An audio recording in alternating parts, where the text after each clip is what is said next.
এই মহিলাগুলোর ডাক দেন, সে কথা কয়।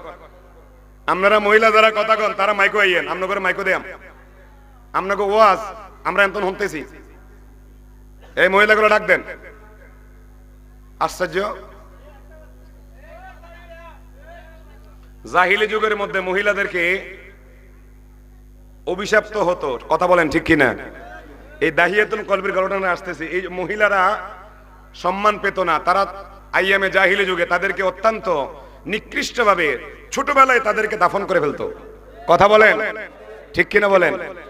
এই ঘটনাটা বলতেছে কারণ মহিলারা, আমার নবী কয় আমি মেরাজে গেলাম, মেরাজে গিয়ে 300 নম্বর হাদিস মুসলিম শরীফ, আমার নবী বলেন আমি মেরাজে গেলাম, মেরাজে গিয়ে দেখলাম অধিকাংশ জাহান্নাম পরিদর্শন করতে গিয়ে দেখলাম অধিকাংশ নারীরাই জাহান্নামী। নাউজুবিল্লাহ বলেন। অধিকাংশ নারীরাই কেন কেন? তার কারণ হলো নারীরা দুইটা কাজের জন্য জাহান্নামী। কয়টা? আরো জোরে কোন। একটা হলো স্বামীর নাশুকরি করা, স্বামীকে খোটা দেওয়া, স্বামীকে তুচ্ছ তাচ্ছিল্য করা, আছে না নাই? জোরে কোন। আমরা দেশে এমন আছে, সপ্তাহ কয়দিন হয়? 7 দিনে এক সপ্তাহ, 6 দিন ওনার কথা শুনছেন, একদিন যদি কথা না শোনেন দৈরে কইব তোমার গড় আইয়া আমার জীবনটায় তেনা তেনা হয়ে গেছে, যদি একটা রিক্সা ড্রাইভার কাছে বিয়ে বইতাম আমার জীবনটা আরো ভালো যাইতো, কথা বলেন ঠিক কিনা? আরো কইতেছে কিতা, তোমার মতো এরকম বেড়ার কাছে আইয়া আমার জীবন যৌবন সব শেষ, অন্য বেড়ার কাছে থাকলে আমি আরো সুন্দর থাকলাম, কয়নি? জোরে কন।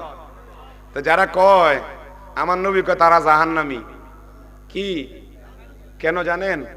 এই যে স্বামীর নাশুকরি করার কারণে। আরেকটা হলো আমার মা বোনটা দেখবেন সকল ঘুরি বেশি করে, এই বাড়ির কথা এই বাড়ির নিয়ে লাগায়, আছে না নাই? শুধু এইটা না, কিতা কয় জানেননি?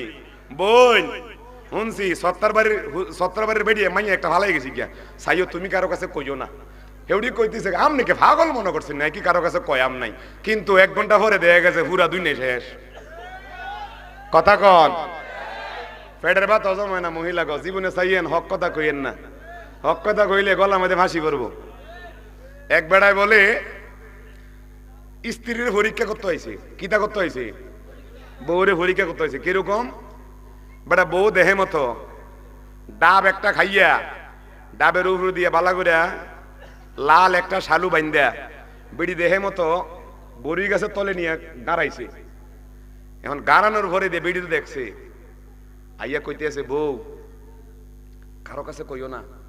কইরে কিতা লুগাইছেন? কই আরেকবার মাইরে কল্লাটা লুগাইছি। কিতা লুগাইছি? কল্লা। হ্যাঁ আসল কিন্তু কি বেড়ারে সুন্দর করে গম ফারাইয়া কয় এই দিনে এত দিনে পরে পাইছি, জামাইরে কেমনে সাহায্য করতে হয়, বেড়ি গেছি পুলিশের কাছে। কন যাইয়া কইতেছে আমার জামাইয়ে খুনি একজনের মাইরা ওই বড়ি গাছের তলে মাথাটা লুকাইছে, আমি নিজে দেখছি। পুলিশ তো কইতেছে আপনি হেসা কন? হ হেসা। যাইয়া কখনো দেখাইতে পারবেন? কহ দেখাইতাম পারাম লন।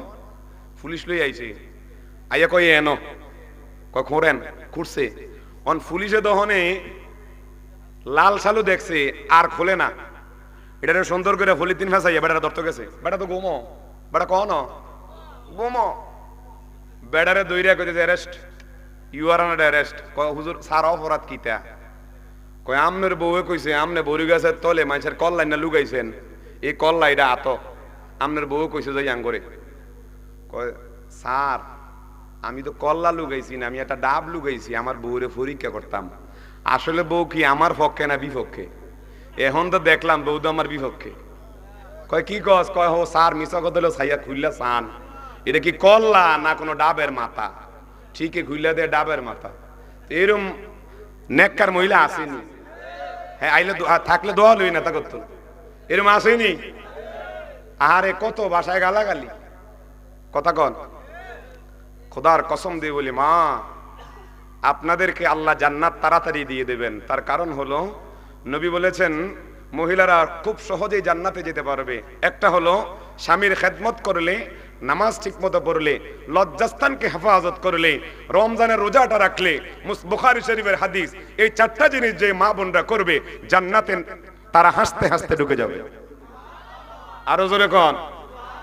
এখনকার সময়ের মধ্যে মহিলারা পুরুষের খেদমত করে না, পুরুষে মহিলার খেদমত করতে হয়, উল্টে হয়ে গেছে গা। এটি আমি বাজার তো নাই, তুমি থা হ আইয়ার আইন দাম আসেনি। আল্লাহ হেদায়েত দান করো, আমিন কোন। এই মহিলাদের কিনে একটা আলোচনা, দাহিয়াতুল কলবির আসতেছে মহিলাদের আলোচনা।